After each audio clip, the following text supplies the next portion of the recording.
Hi friends, welcome to my YouTube channel SR academy Hindi. तो translation practice series का ये sixth video है, छठा वीडियो है। अगर आपने पहले के वीडियो नहीं देखे हैं तो चले जाइए मेरे यूट्यूब चैनल के प्लेलिस्ट में, आपको बाकी के 5 वीडियो मिल जाएंगे। तो हम लोग प्रैक्टिस करें ट्रांसलेशन की। एसएससी सीएचटी एग्जाम, जेएचटी एग्जाम के लिए पेपर 2 एग्जाम में ट्रांसलेशन, दो ट्रांसलेशन के आपके क्वेश्चन रहते हैं, एक हिंदी टू इंग्लिश और एक इंग्लिश टू हिंदी। तो चलिए आज का प्रैक्टिस सेशन शुरू करते हैं। तो आज का जो मैंने पैसेज लिया है इंग्लिश का, वो स्पोर्ट्स से रिलेटेड है। तो जैसा कि आप जानते हैं, किसी भी टॉपिक पे आपका ट्रांसलेशन आ सकता है। तो मैं डिफरेंट डिफरेंट टॉपिक्स पे ट्राई कर रहा हूँ कि आपको ऑलमोस्ट सारे टॉपिक से के ट्रांसलेशन आपको करा दूं। तो आज इंग्लिश में आपका स्पोर्ट्स से रिलेटेड टॉपिक है। तो चलिए इसको पढ़ लेते हैं एक बार। The 2023 edition of IPL gets underway from tomorrow when defending champions Gujarat Titans take on 4 times champions Chennai Super Kings. The 2023 edition will be a mix of the old and the new, returning to the home and away format across 70 matches in the first phase with 4 knockouts to follow. There are also a host of new rules for the 2023 season.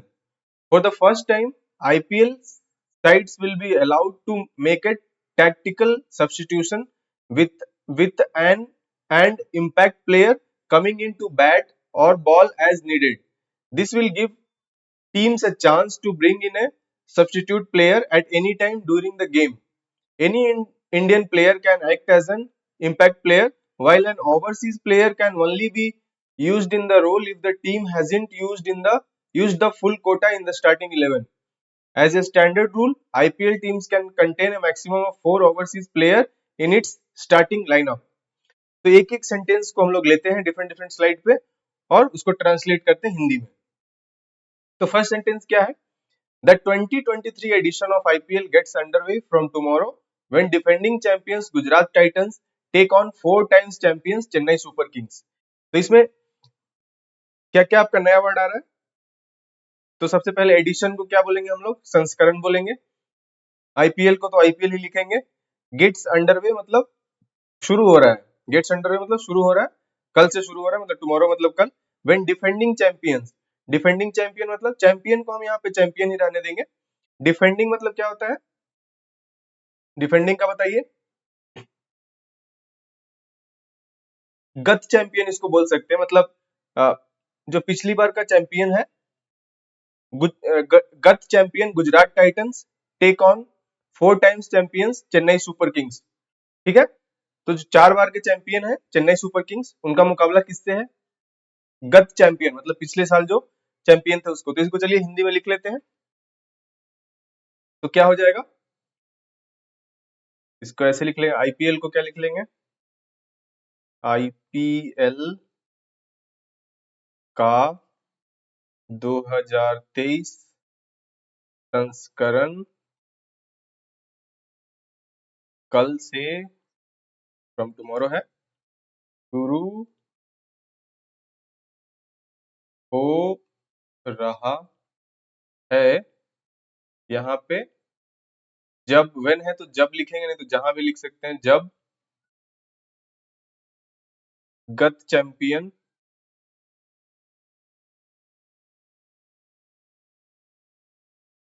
Gujarat Titans का मुकाबला हम लोग क्यों लिख रहे हैं? Take on के लिए, ठीक है। का मुकाबला 4 बार के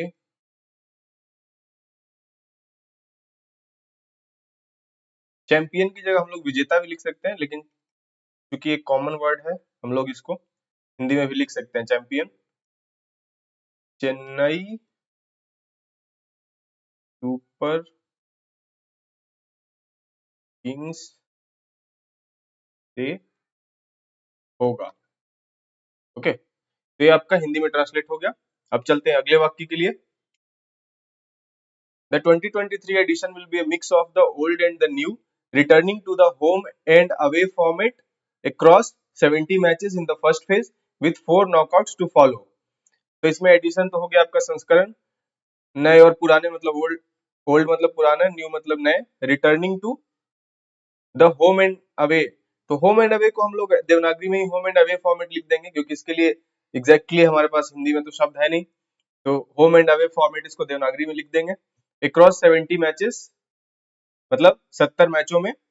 फर्स्ट फेज मतलब फेज को क्या बोलेंगे, चरण। फोर नॉकआउट्स, नॉकआउट्स को भी हम लोग नॉकआउट से लिखेंगे, नॉकआउट लिख देंगे इसको देवनागरी में, ठीक है। तो चलिए इसको देख लेते हैं हिंदी में कैसे ट्रांसलेट होगा ये। तो इसका शुरू कैसे करेंगे, 2023 संस्करण पुराने और नए का मिक्स है ना, मिश्रण होगा, मिश्रण होगा जिसमें पहले चरण में फर्स्ट फेज 70 मैचों में होम एंड अवे, इसको वैसे ही लिख देंगे, होम एंड अवे फॉर्मेट का क्या हो जाएगा, प्रारूप में वापसी। वापसी किसके लिए बोले, रिटर्निंग, वापसी होगी जिसके बाद फॉलोड, फॉलोड है ना, फोर नॉकआउट्स टू फॉलो, जिसके बाद 4 नॉकआउट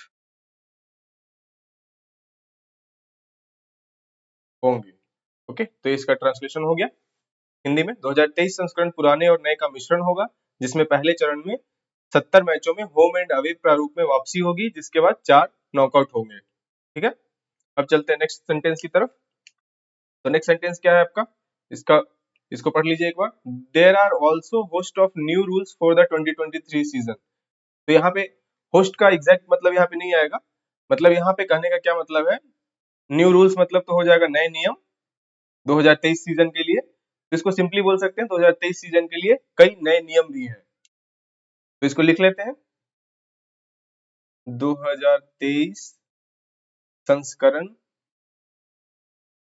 अगर आप संस्करण नहीं लिखना चाहते हैं तो सीजन भी लिख सकते हैं, क्योंकि यहाँ एडिशन तो लिखा नहीं है, तो सीजन के लिए कई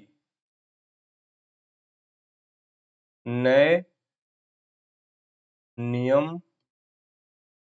भी हैं।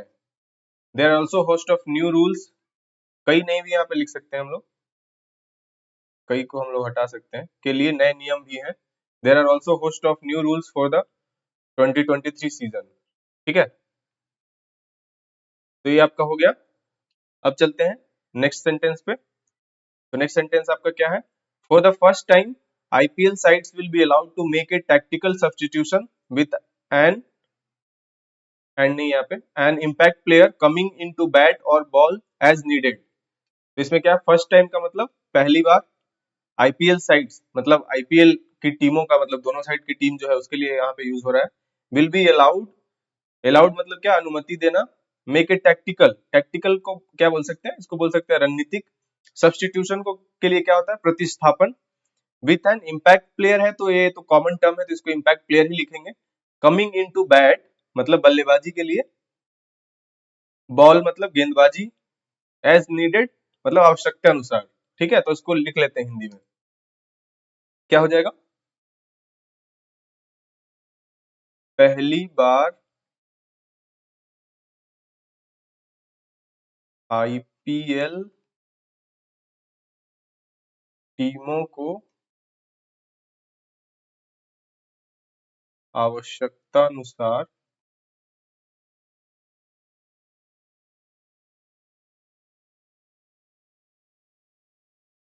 बल्लेबाजी या गेंदबाजी गेंदबाजी के बाद क्या हो जाएगा? करने के लिए आने वाले एक इम्पैक्ट प्लेयर को इम्पैक्ट प्लेयर ही लिख देंगे। इम्पैक्ट प्लेयर के साथ एक रणनीतिक मतलब टैक्टिकल सब्स्टिट्यूशन मतलब प्रतिस्थापन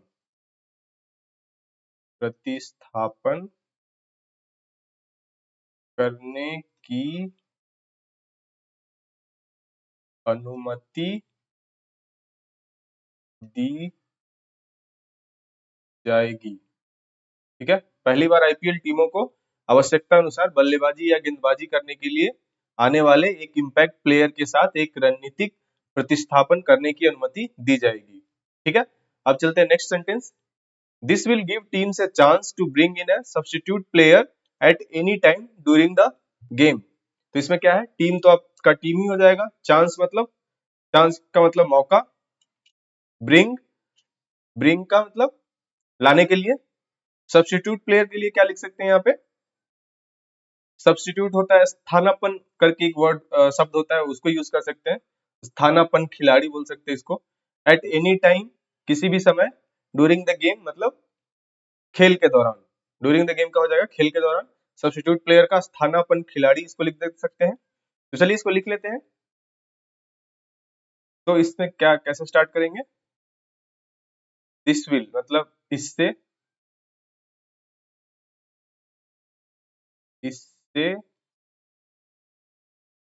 टीमों को खेल के दौरान ड्यूरिंग द गेम किसी भी समय मतलब एनी टाइम, किसी भी समय एक सब्स्टिट्यूट प्लेयर के लिए, हालांकि अच्छा शब्द नहीं है लेकिन फिर भी अनुवाद करना है तो स्थानापन्न खिलाड़ी, या फिर इसको सब्स्टिट्यूट भी लिख सकते हैं आप, अगर देवनागरी लिपि में चाहे तो सब्स्टिट्यूट भी लिख सकते हैं, सब्स्टिट्यूट खिलाड़ी या सब्स्टिट्यूट प्लेयर, जैसे कि इम्पैक्ट प्लेयर के लिए लिखा था, खिलाड़ी लाने का मौका मिलेगा। ठीक है, इससे टीमों को खेल के दौरान किसी भी समय एक स्थानापन्न खिलाड़ी या सब्स्टिट्यूट प्लेयर लाने का मौका मिलेगा। ठीक है, तो इसका अनुवाद हो गया। नेक्स्ट चलते हैं। Any Indian player can act as an impact player while an overseas player can only be used in the role if the team hasn't used the full quota in the starting 11। तो Indian player मतलब भारतीय खिलाड़ी, impact player को impact player लिखेंगे, act as मतलब के रूप में कार्य कर सकता है ऐसा कुछ होगा, while an overseas player मतलब विदेशी खिलाड़ी, only be used in the role मतलब उस भूमिका में, if the team hasn't used the full quota को क्या लिखेंगे हम लोग, फुल कोटा के लिए फुल कोटा ही लिख सकते हैं, पूर्ण कोटा लिख सकते हैं, और स्टार्टिंग 11 मतलब शुरुआती एकादश बोल सकते हैं इसको। तो चलिए लिख लेते हैं, कोई भी भारतीय खिलाड़ी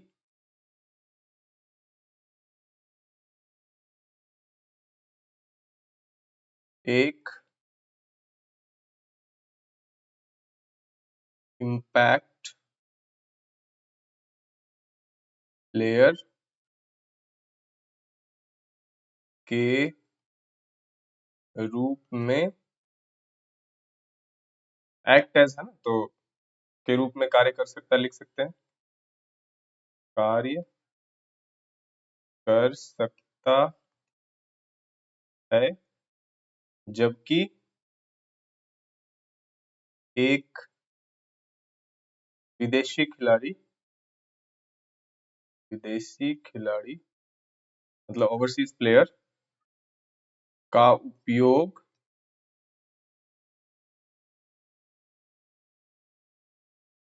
इस भूमिका में तभी किया जा सकता है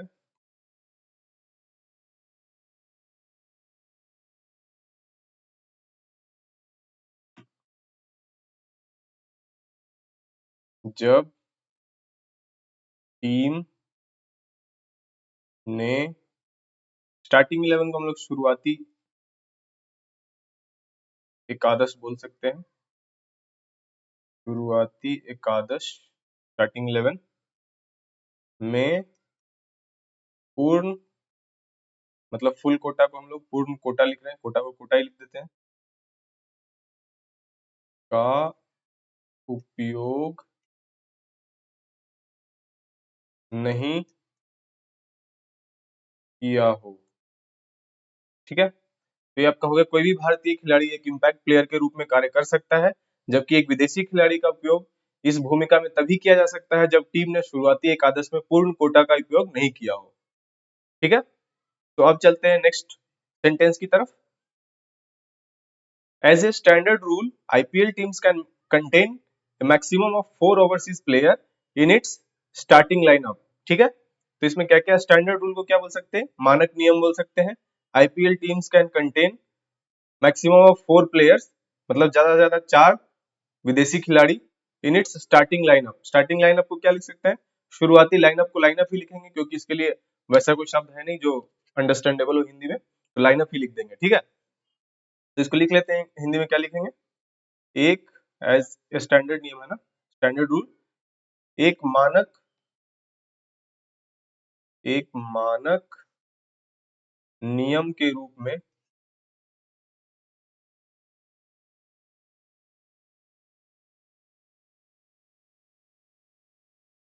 आईपीएल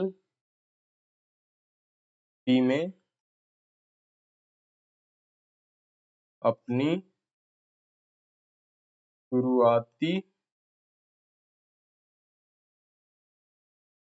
शुरुआती लाइनअप, लाइनअप को लाइनअप ही लिख देते हैं, में मैक्सिमम है, अधिकतम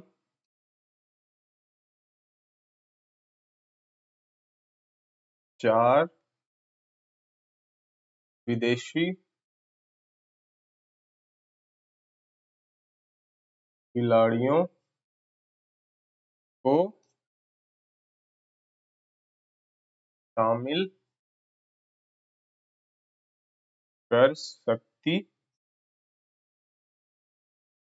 है। ठीक है, तो ये आपका हो गया, एक मानक नियम के रूप में आईपीएल टीमें अपनी शुरुआती लाइनअप में अधिकतम 4 विदेशी खिलाड़ियों को शामिल कर सकती है। ठीक है, तो ये आपका इंग्लिश का जो पैसेज था उसका हिंदी ट्रांसलेट हो चुका है, आप एक बार देख लीजिए। ठीक है, अब चलते हैं हिंदी अनुच्छेद की तरफ, जहां पे हम इंग्लिश ट्रांसलेशन करेंगे इसका। तो एक बार जो हिंदी में दिया हुआ अनुच्छेद है उसको पहले पढ़ लेते हैं, फिर उसका इंग्लिश में ट्रांसलेशन करेंगे। तो क्या है इसमें पैसेज में, साहित्य पढ़ने से ताल्लुक रखता है, साहित्य पढ़ने से ताल्लुक रखता है तो रेडियो सुनने से। उधर फिल्म और टीवी ऐसे माध्यम हैं जिनमें हम एक साथ देखते भी हैं, सुनते भी हैं और पर्दे पर लिखा हुआ पढ़ भी सकते हैं। फिल्म और टीवी में हम घटनाओं को होता हुआ देखते हैं और पात्रों को बोलता हुआ सुनते हैं, इसलिए इन्हें दृश्य श्रव्य माध्यम कहते हैं। यहाँ यह पूछा जा सकता है कि रंगमंच में भी तो हम घटनाओं को घटित होते हुए और पात्रों को बोलते हुए सुनते हैं, तो फिर रंगमंच को दृश्य श्रव्य माध्यम क्यों नहीं कहते। इसका जवाब यह है कि रंगमंच के लिए लिखा गया नाटक तो साहित्य की श्रेणी में आता है, क्योंकि उसमें सारी बात संवादों यानी शब्दों के माध्यम से प्रस्तुत की जाती है। यह नाटक दर्शकों के सामने अभिनेताओं द्वारा खेला जाता है, इसलिए उसकी प्रस्तुति प्रदर्शन कलाओं के अंतर्गत आती है। ठीक है, तो अब एक एक वाक्य को लेते हैं और उसको इंग्लिश में ट्रांसलेट करते हैं। ठीक है, तो चलिए, पहला वाक्य क्या है, साहित्य पढ़ने से ताल्लुक रखता है तो रेडियो सुनने से। तो साहित्य को हम लोग क्या बोलते हैं, लिटरेचर, पढ़ना मतलब रीडिंग, रेडियो को तो रेडियो ही बोलते हैं, सुनना का मतलब लिसनिंग। तो चलिए इसको लिख लेते हैं इंग्लिश में, क्या हो जाएगा, इफ, इफ हम इसलिए लगा रहे हैं क्योंकि अ, जैसे इसको क्या बोल सकते हैं, अगर साहित्य पढ़ने से ताल्लुक रखता है तो रेडियो सुनने से, तो डायरेक्ट हम उससे, या फिर ऐसे भी लिख सकते हैं literature related to reading, then तो का हमें जो है मीनिंग वो थोड़ा सा क्लियर नहीं होगा, इसलिए हम इफ लगा देते हैं अपनी तरफ से। If literature is related to reading, then radio is related to listening. ठीक है, if literature is related to reading, then radio is related to listening. ठीक है, इसका हो गया इंग्लिश ट्रांसलेशन। अगले वाक्य पे चलते हैं। उधर फिल्म और टीवी ऐसे माध्यम हैं जिनमें हम एक साथ देखते भी हैं, सुनते भी हैं और पर्दे पर लिखा हुआ पढ़ भी सकते हैं।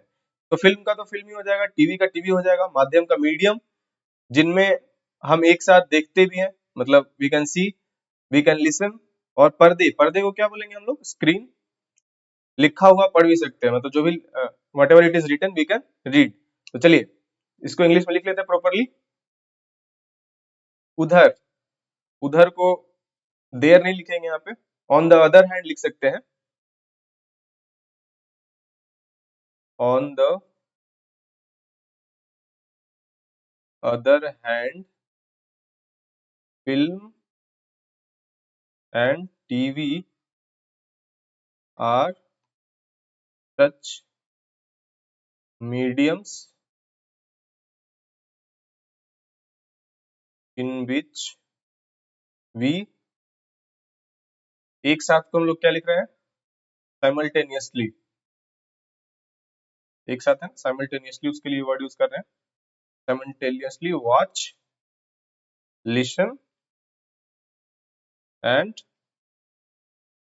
Can also read what is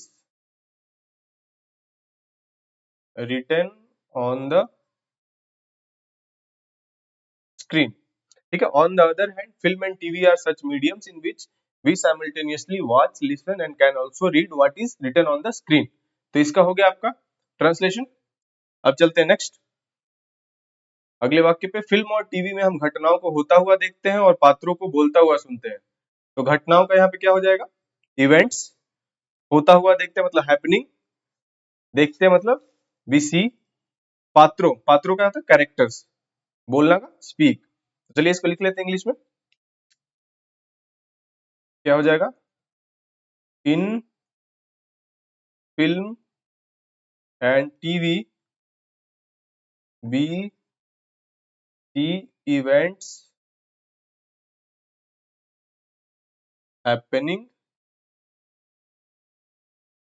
and here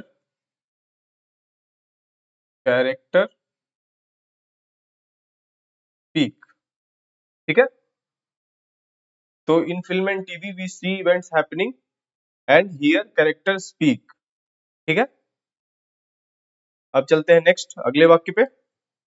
तो अगला वाक्य क्या है, इसलिए इन्हें दृश्य श्रव्य माध्यम कहते हैं। तो माध्यम का तो मीडियम हो गया, दृश्य श्रव्य क्या होता है, दृश्य श्रव्य को बोलते हैं ऑडियो विजुअल, ऑडियो विजुअल इसके लिए शब्द होता है। तो ये लिख लेते हैं इसको, क्या लिखेंगे, हेंस भी लिख सकते हैं या फिर इसको दैट इज वाई, इसलिए that is why they are called audio visual medium.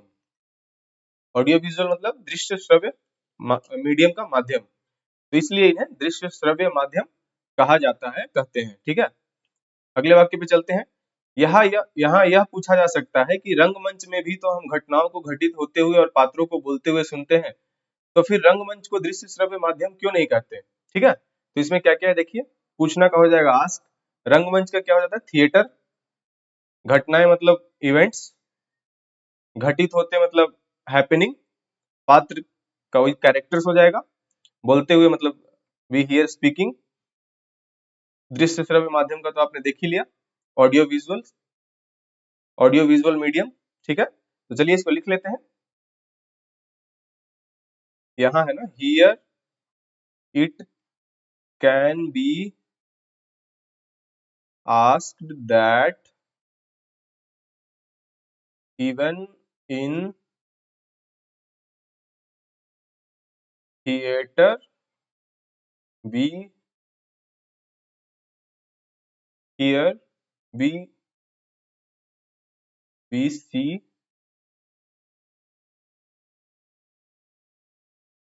events happening and characters speaking। फिर ये है तो इसको दे देंगे semicolon. then why is theater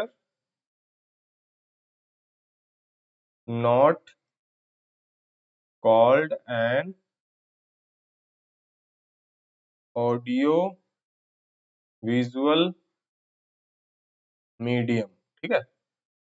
here it can be asked that even in theater we see events happening and and we see events happening in, यहाँ पे एक छूट गया, we see events happening and here, यहाँ पे आपका हो जाएगा here, here character speaking। then why is theater not called an audio visual medium। ठीक है, अब सही हो गया। अगले वाक्य पे चलते हैं। इसका जवाब यह है कि रंगमंच के लिए लिखा गया नाटक तो साहित्य की श्रेणी में आता है क्योंकि उसमें सारी बात संवादों यानी शब्दों के माध्यम से प्रस्तुत की जाती है। तो जवाब का क्या हो जाएगा आंसर। रंगमंच का तो जानते हैं थिएटर, नाटक का क्या हो जाता है प्ले, साहित्य का लिटरेचर, श्रेणी का क्या हो जाता है कैटेगरी, उसमें सारी बात मतलब सारी बात को क्या बोल सकते हैं होल थिंग, संवादों, संवादों का क्या होगा डायलॉग्स, शब्दों का क्या होगा वर्ड्स, माध्यम से थ्रू वर्ड्स प्रस्तुत किया जाता है मतलब क्या प्रेजेंटेड। ठीक है, तो लिख लेते हैं इसको, कैसे लिख सकते हैं। इसका हो जाएगा the answer to this is that a play मतलब नाटक written for theater comes in the category of literature मतलब साहित्य because in it the whole thing is presented through dialogue। Dialogues क्या है डायलॉग्स यानी है तो यहाँ पे कैसे लिख सकते हैं डायलॉग्स यानी शब्दों, डायलॉग्स दैट इज इसको लिख सकते हैं दैट इज ऐसे जो लिखा था आई दैट इज वर्ड्स। तो पढ़ के देखते हैं। The answer to this is that play written for theatre comes in the category of literature because in it the whole thing is presented through dialogues that is words संवादों यानी शब्द के माध्यम से। हाँ ठीक है अब चलेगा। ठीक है, अब चलते हैं अगले वाक्य पे। यह नाटक दर्शकों के सामने अभिनेताओं द्वारा खेला जाता है। तो नाटक का तो आपको पता ही है प्ले हो जाएगा, दर्शक मतलब ऑडियंस, अभिनेता मतलब एक्टर्स, द्वारा खेला जाता है, खेला जाता है प्ले ही बोल सकते हैं। ठीक है, चलिए लिख लेते हैं इसको। तो क्या लिखेंगे दिस प्ले इज परफॉर्म बोल सकते हैं और परफॉर्म्ड भी बोल सकते हैं, प्लेड भी बोल सकते हैं। This this play is performed, चलिए परफॉर्म्ड लिख लेते हैं। This play is performed by actors in front of the audience मतलब दर्शकों के सामने। ठीक है, this play is perform by actors in front of the audience. ठीक है, अब चलते हैं अंतिम वाक्य पे। तो अंतिम वाक्य आपके क्या है देखिए पढ़िए। इसलिए उसकी प्रस्तुति प्रदर्शन कलाओं के अंतर्गत आती है। तो इसमें देखिए प्रस्तुति का क्या हो जाएगा, प्रेजेंटेशन। प्रदर्शन कलाओं मतलब परफॉर्मिंग आर्ट्स, प्रदर्शन कलाओं को बोलते हैं परफॉर्मिंग आर्ट्स के अंतर्गत मतलब कम्स अंडर। चलिए लिख लेते हैं इसको, therefore its presentation comes under performing arts।